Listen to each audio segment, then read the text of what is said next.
और उत्तर भारत में कड़ाके की ठंड पड़ रही है, घना कोहरा हो रहा है, शीतलहर और पहाड़ों पर बर्फबारी का दौर जारी है। कोहरे की वजह से विमान सेवाओं पर असर पड़ रहा है। तो आप देखिए अब किस तरीके से पहाड़ों पर बर्फबारी शुरू हो चुकी है। शीतलहर इस वक्त दिल्ली एनसीआर में खूब चल रही है। उत्तर भारत की पूरी बात करें तो घना कोहरा भी हो रहा है, बर्फबारी हो रही है और कहीं ना कहीं दिल्ली में पोल्यूशन से लोगों को थोड़ी राहत मिली है, क्योंकि कल भी हमने देखा खूब तेज ठंडी हवाएं चली हैं, जिससे पोल्यूशन थोड़ा कम हुआ है।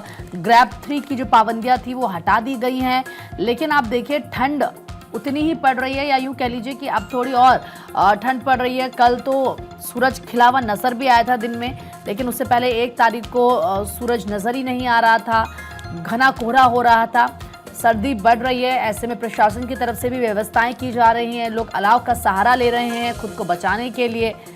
डॉक्टर्स की तरफ से भी कहा गया है कि आप गर्म चीज़ों का सेवन कीजिए, गर्म चीज़ें खाइए, अपना बहुत ख्याल रखिए। घर से बाहर अगर आप निकल रहे हैं तो अच्छे से अपने आप को कवर कीजिए ताकि आपको ठंड ना लगे। नहीं, ताजमहल बिल्कुल नहीं दिख पा रहा, क्योंकि जो पॉइंट है ताजमहल का जो व्यू है सनराइज वाला बिल्कुल नहीं दिख पा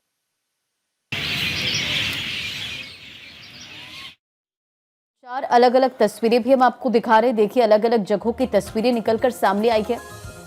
उत्तर भारत में कड़ाके की ठंड पड़ रही है और ऐसे में अपनी सेहत का ध्यान बहुत रखने की जरूरत है। घना कोहरा, शीतलहर की वजह से लोगों की जो मुश्किलें वो बढ़ रही है। आप देखिए फॉग की वजह से विमान सेवाओं पर भी असर पड़ रहा है, ट्रेनें लेट चल रही हैं। अयोध्या की तस्वीर आप देखिए जहां पर विजिबिलिटी बहुत कम नजर आ रही। मुरादाबाद उत्तर प्रदेश की तस्वीर जहां लोग अलाव सेकते नजर आ रहे हैं। ग्वालियर मध्य प्रदेश की तस्वीर देखिए, यहां पर भी कोहरे का जो कहर है वो नजर आ रहा है। वाराणसी उत्तर प्रदेश की तस्वीरें हम आपको दिखा रहे हैं, यहाँ भी ठंड प्रचंड है। तो उत्तर प्रदेश में एहतियातन स्कूल्स भी बंद कर दिए गए क्योंकि काफी ज्यादा ठंड पड़ रही है। दिल्ली एनसीआर का अगर जिक्र करें तो यहाँ पर भी आप देखिए भीषण ठंड, पॉल्यूशन ने लोगों की मुश्किलें बढ़ा दी। हालांकि बीते दिन जिस तरह से हवाएं चली तो राहत थोड़ी सी जरूर प्रदूषण के मद्देनजर मिली है, लेकिन अभी भी ठंड प्रचंड है। अलग अलग जगहों से हमारे सहयोगी भी कनेक्ट हो गए। देहरादून से पंकज राणा हमारे साथ है, शिमला से रॉबिन शर्मा हमारे साथ जुड़ गए, वाराणसी से हरिंद्र हमारे साथ है, रांची से धनंजय मंडल भी हमारे साथ है। सबसे पहले धनंजय आपके पास आते हुए, झारखंड में मौसम का मिजाज कैसा है, क्योंकि यहाँ भी भीषण ठंड पड़ रही है, तो कैसे इंतजाम किए गए? देखिए झारखंड की अगर बात की जाए तो पूरे झारखंड में भीषण शीतलहर के चपेट में है। दो जिले को छोड़ दिया जाए, बाकी जिले लगभग ठंड के चपेट में। सारे जिले में 10 डिग्री से नीचे टेम्परेचर बना हुआ है। गुमला की अगर बात करें तो सबसे कल तापमान 4 डिग्री का तापमान था, जहां पे सबसे ज़्यादा ठंड पड़ी। और रांची के इलाका अगर बात की जाए 5 से 6 डिग्री का तापमान कांके में बना हुआ है। और सुबह सुबह जो 12 ऐसे जिले जहां पे सुबह सुबह घने कोहरे का अलर्ट जारी किया गया है, लातेहार, पलामू, लोहरदगा, खूंटी, ये तमाम जो जिले हैं जहाँ पे घने कोहरे की येलो अलर्ट जारी किया गया।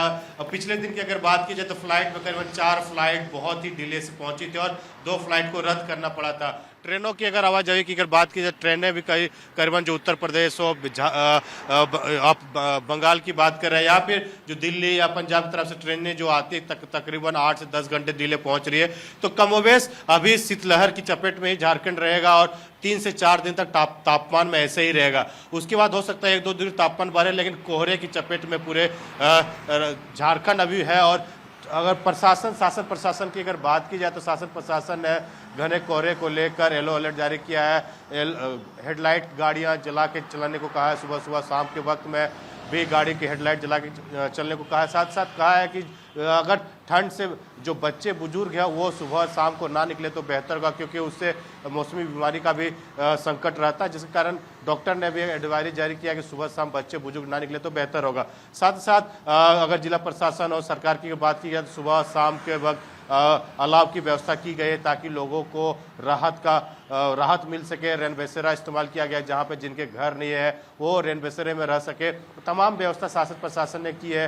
स्कूल के जो टाइमिंग है उसको भी थोड़े से बदलाव किया गया। तमाम चीज़ें शासन प्रशासन ने की ताकि ठंड से बचाव किया जा सके।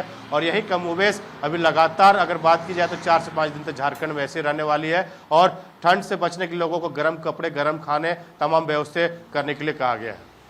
बिल्कुल ठीक है धनंजय, जिस तरीके की जानकारी आप दे रहे हैं कि ठंड अभी झारखंड में और ज्यादा बढ़ने वाली है। रुक करते हैं पंकज का, देहरादून से हमारे साथ पंकज जुड़े हुए हैं। पंकज, देहरादून की बात करें, पहाड़ी इलाका है, किस तरीके का हाल वहां पर इस समय देखने को मिल रहा है? ठंड में इजाफा हुआ?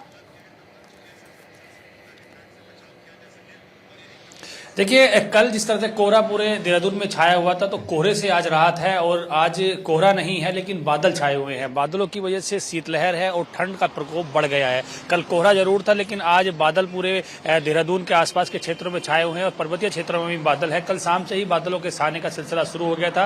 केदारनाथ धाम में कल शाम को भारी बर्फबारी हुई है, तो ये साफ कहा जा सकता है कि बर्फबारी के बाद अब मैदानी क्षेत्रों में ठंड बढ़ेगी। मैं तस्वीरें दिखा देता हूं दर्शकों को, किस तरह से देखिए जो बादल है वो पूरी तरह से छाए हुए हैं। कल शाम से ही बादलों ने अपना डेरा आसमान में डाल दिया था और उसके बाद अब यह भी माना जा रहा है कि अगर बादल रहे थोड़ी बहुत देर तक तो कहीं ना कहीं बूंदाबांदी का सिलसिला अब शुरू हो जाएगा। और उसके बाद बादलों की वजह से ठंड का प्रकोप बढ़ा है, शीतलहर लगातार चल रही है। हालांकि जब कल कोहरा था तो विजिबिलिटी कम होने की वजह से आवाजाही में, वाहनों में प्रॉब्लम हो रही थी, लेकिन आज क्योंकि देखिए कोहरा नहीं है तो थोड़ी दिक्कतें लोगों को कम है, लेकिन ठंड की वजह से समस्याएं पैदा हो रही हैं। लेकिन देहरादून और उधम सिंह नगर में अभी भी कोहरा छाया हुआ है। मौसम विभाग ने इन दो जिलों के लिए येलो अलर्ट जारी किया है। पर्वतीय क्षेत्रों की बात की जाए तो रुद्रप्रयाग के जो उच्च हिमालय क्षेत्र है, केदारनाथ है, उसके ऊपर के क्षेत्र है, वहां पर बर्फबारी हुई है। बद्रीनाथ धाम के ही बर्फबारी का सिलसिला शुरू हो गया है। यमुनोत्री गंगोत्री में भी बर्फबारी का सिलसिला शुरू होने जा रहा है। तो ये साफ कहा जा सकता है कि अगर हिमालयी क्षेत्रों में बर्फबारी होती है तो निश्चित तौर पर अब जो ठंड है वो अब बढ़ेगी और बारिश हो जाती है तो कहीं ना कहीं जो एक एक्यूआई लगातार बढ़ रहा है उससे हल्की राहत मिलेगी। लेकिन जिस तरह से बारिश नहीं हो रही तो उसके बाद सूखी ठंड है और सूखी ठंड की वजह से दिक्कतें लोगों को हो रही है, क्योंकि सूखी ठंड है और अस्पतालों में भीड़ बढ़ रही है इस वजह से, क्योंकि कई बच्चों को स्कूल जाना पड़ रहा था। हालांकि प्रशासन ने जिन जिलों में भारी ठंड थी और जहां कोहरा हो रहा था वहां पे छुट्टी का ऐलान कर दिया था। और क्योंकि देहरादून और उत्तराखंड में कहीं ना जो ये सिलसिला शुरू होता है ठंड का, तो उसके बाद यहाँ पर छुट्टियां घोषित हो जाती है 10-15 दिन की। लेकिन फिर भी क्योंकि बच्चों को ट्यूशन जाना पड़ता है, तमाम लोगों को अपने रोजमर्रा के कामों के लिए घर से निकलना पड़ा, तो ऐसे में कहीं ना कहीं ठंड का प्रकोप की वजह से लोगों को दिक्कतें हो रही है। तुंगनाथ में भी कल बर्फबारी हुई है इस सीजन की पहली और पर्यटकों के चेहरे भी खिल गए हैं क्योंकि तुंगनाथ भी लोग जाते हैं वहां पर दर्शन करने के लिए। पंकज, लौटेंगे आपके पास, रॉबिन का भी रुख कर लेते हैं। रॉबिन, जरा बताएं कि हिमाचल प्रदेश में क्या हालात हैं, वहां पर बर्फबारी कब से हो रही है? क्योंकि दिल्ली की बात करें तो आज यहां पर भी इतना कोहरा सुबह नहीं था, विजिबिलिटी बहुत अच्छी थी, लेकिन ठंड बहुत ज्यादा है। हिमाचल में कैसे हैं हालात? बिल्कुल प्रीति, देखिए जो दिल्ली तक ठंडी हवाएं आ रही है उसका असर जो है हिमाचल के जो पहाड़ी इलाकों में ऊपर जो बर्फबारी हुई है वही जो है शीतलहर अब दिल्ली तक जो है लोगों को परेशान कर रही है। और कमोवेश यही स्थिति पूरे हिमाचल प्रदेश में भी है। पूरा प्रदेश इस वक्त शीतलहर की चपेट में है। मौसम विज्ञान केंद्र की ओर से अनुमान लगाया गया था कि 30-31 दिसंबर और 1 जनवरी के आसपास प्रदेश के कई हिस्सों में बारिश बर्फबारी होगी। बर्फबारी हुई लेकिन बहुत सीमित इलाकों में हुई, जिसमें लाहौल स्पीति, किन्नौर, कांगड़ा के बेहद ऊपरी इलाके और इसके अलावा कुल्लू के बहुत ऊपरी इलाकों में है। अटल टनल हो गया, इसके अलावा रोहतांग दर्रा हो गया, तो तमाम इन ऊंची जगहों पर बर्फबारी हुई। अब बाकी जगहों पर मौसम साफ बना हुआ है, जिसका असर अब ये है कि पूरा प्रदेश शीतलहर की चपेट में है। निचले इलाके जो है हिमाचल प्रदेश के हैं, खासतौर पर पंजाब और हरियाणा के साथ सटे हुए जिले, जिसमें ऊना, सिरमौर, इसके अलावा सोलन, तमाम वो जिले, तो यहाँ पर जो है सुबह सुबह कोहरा लोगों को बहुत परेशान कर रहा है। अभी भी घना कोहरा लोगों की दिक्कतें बढ़ा रहा है। 50 से 30 मीटर की यहाँ पर विजिबिलिटी देखी जा रही है। और ऐसे में क्योंकि हिमाचल प्रदेश में लगातार सूखा चल रहा था तो दिन के तापमान में बढ़ोतरी देखी जा रही थी, यानी कि सामान्य से जो तापमान ऊपर चल रहे थे अब वो तापमान बेहद नीचे आ गए हैं। सुबह शाम बहुत तेज शीतलहर महसूस की जा रही है। अगर मैं अभी बाहर महसूस कर पा रहा हूँ कि कान और मुंह को चीरती हुई जो हवा है वो यहाँ पर चलती हुई नजर आ रही है। तो ऐसे में अब कोहरा और साथ में जो शीतलहर है वो लोगों के लिए परेशानी बड़ी है। हालांकि अभी भी लोग इंतजार कर रहे हैं कि बारिश बर्फबारी हो ताकि मौसम में थोड़ी सी राहत मिले, मौसम से लोगों को राहत मिले। न केवल किसानों बागवानों के लिए बल्कि आम लोगों के लिए भी अब ये दिक्कतें बढ़ाना शुरू कर दी है, क्योंकि शीतलहर और सूखी सर्दी ये लोगों के लिए सर्दियों के मौसम में बीमार करने का मौसम बनता जा रहा है। तो लोग भी अब डॉक्टरी सलाह लोगों को दी है कि भाई इस दौरान जो है अब विशेष ख्याल रखा जाए। साथ ही साथ मौसम विज्ञान केंद्र से भी कहा गया है कि सुबह शाम के वक्त बाहर निकलने से परहेज किया जाए। तो लिहाजा अब आने वाले दिनों में देखना होगा कि मौसम मेहरबान होता है और हिमाचल प्रदेश में मौसम का रुख क्या रहने वाला है, क्योंकि पहाड़ी प्रदेश है और ऐसे में बर्फबारी यहाँ की सख्त जरूरत है। चाहे बिल्कुल ठीक है रॉबिन, आपकी आवाज नहीं मिल पा रही है, हम दोबारा आपका रुख करेंगे, लेकिन एक बार फिर से वाराणसी चलते हैं। हरेंद्र शुक्ला हमारे साथ में जुड़े हुए हैं। हरेंद्र, वाराणसी में जैसा आपने बताया कि लाखों लाख लोग वहां पर पहुंच भी रहे हैं और अगर आप हमारे साथ जुड़े हैं तो हम आपका रुख यहाँ पर करेंगे। जिस तरीके की तस्वीरें आपको बनारस से आप दिखा रहे थे सुबह, हालांकि माघ मेले की शुरुआत हुई, लेकिन ठंड की बात करें तो ठंड को लेकर किस तरीके के हालात हैं और प्रशासन की क्या व्यवस्था है? देखिए, वाराणसी सहित पूरे पूर्वांचल में लगातार ठंड का प्रकोप जारी है। कभी घना कोहरा तो कभी हवा से जो जीव और जानवर हैं दो चार हो रहे हैं। और सबसे बड़ी बात है कि आज जो सुबह तो घना कोहरा था, लेकिन अब फिर धीरे धीरे बीच में कुछ कम हुआ था, फिर बढ़ना शुरू हो गया है और लगभग आधा दर्जन हवाई सेवाएं रद्द की गई हैं वाराणसी एयरपोर्ट से। वैसे इन दर्जनों ट्रेनें ऐसी हैं कि जो लेट चल रही हैं। हालांकि अगर जिला प्रशासन की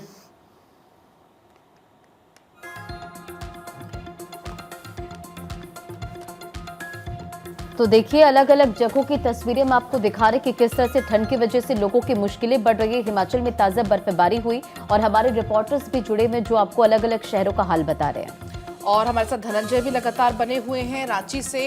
धनंजय, आपके पास आते हुए जिस तरीके से भी आपने बताया भी बहुत ज़्यादा वहाँ पर ठंड हो रही है, लेकिन इसमें स्कूलों को लेकर फिलहाल क्या कुछ निर्णय लिया, क्योंकि बीच में ऐसा हुआ था कि कुछ एक क्लासेस सस्पेंड भी कर दी गई थी और घर से ही बच्चों की पढ़ाई चल रही थी। अब क्या अपडेट है स्कूलों को लेकर?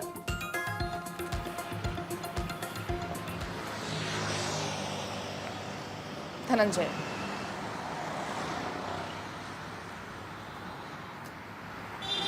जी, धनंजय, क्या आप मुझे सुन पा रहे हैं? जी हाँ, सुन पा रहा हूं। आवाज अपने क्वेश्चन को दोबारा रिपीट करेंगे प्रीति? बिल्कुल धनंजय, सवाल ये है कि अभी तक हमने देखा कि सर्दी की वजह से कई बार ऐसा हुआ है कि स्कूलों की छुट्टियां करनी पड़ी हैं। फिलहाल अभी वहां पर क्या स्थिति है? क्या स्कूल फिर से चालू हो जाएंगे? हालांकि हम देखते हैं कि ये वक्त तो होता ही है कि स्कूलों में छुट्टी होती है, लेकिन सर्दी का किस तरीके से बच्चों की पढ़ाई पर असर पड़ रहा है?